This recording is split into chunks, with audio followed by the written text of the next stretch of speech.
दोस्तों आज का वीडियो है आपके लिए लाए हैं हमने एक्सेस का इंजन फिटिंग। एक्सेस है ओल्ड मॉडल, इसकी अपन ने क्रैंक फिटिंग कर चुके हैं रिपेयरिंग करवा के, और इंजन की बेयरिंग नए डाल चुके हैं अपन ने। जैसा कि आप देखें इंजन की बेयरिंग डले हुए हैं, आपको दिखाते हैं अच्छे से। और इंजन की बेयरिंग न्यू डाल चुकी है अपन दोनों तरफ के, और अपनी क्रैंक हो चुकी है रिपेयरिंग।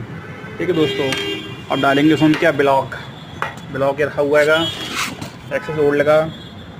कितने रुपए का है? 2797 रुपये का ब्लॉक हैगा। और ये वगैरह पार्ट्स वगैरह हैंगे, और हेड के बॉल वगैरह हैं, पेट्रोल पाइप और इसके हेड के बॉल, टाइमिंग चैन, गाइड वगैरह है।